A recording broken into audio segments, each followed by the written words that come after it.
ये कहानी एक गांव की है जहां एक लालची और स्वार्थी मुखिया गांव पर राज करता है।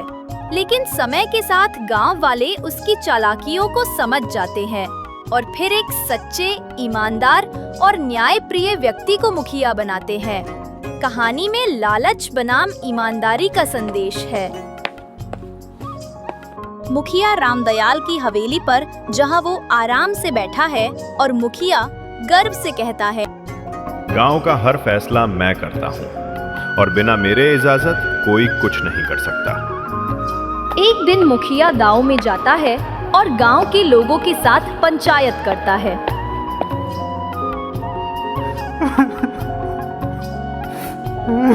मुखिया जी, मेरी फसल सूख गई है, कुछ मदद कीजिए।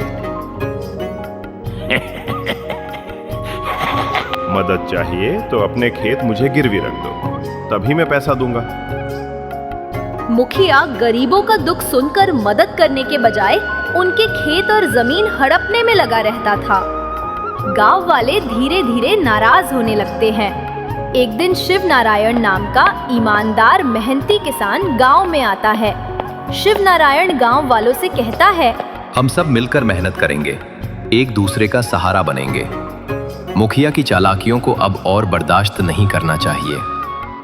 गांव में सूखा पड़ता है।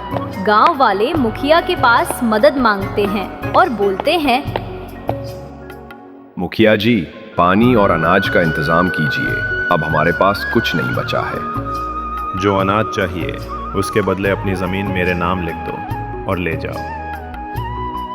ठीक है, हम आपकी बात से सहमत हैं। गांव वाले मजबूर हो जाते हैं, लेकिन तभी शिव नारायण आगे आता है और बोलता है, मेरे पास थोड़ा अनाज है, हम सब मिलकर इसे बांटेंगे और तालाब भी खोदेंगे, जिससे पानी की समस्या दूर होगी। गांव वालों ने मिलकर तालाब बनाया, पानी आया और फसलें लहलहा उठी। गांव बच गया, लेकिन मुखिया का लालच सबको साफ नजर आ रहा था। हमें ऐसा मुखिया चाहिए जो हमारे साथ खड़ा हो, न कि हमें लूटे। हम शिव नारायण को अपना नया मुखिया चुनते हैं।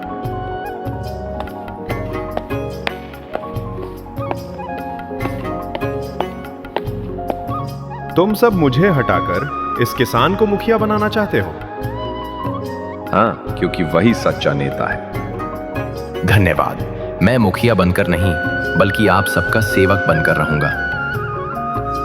और इस तरह गांव को मिला सच्चा मुखिया, जिसने लालच नहीं बल्कि ईमानदारी और सेवा से सबका दिल जीता।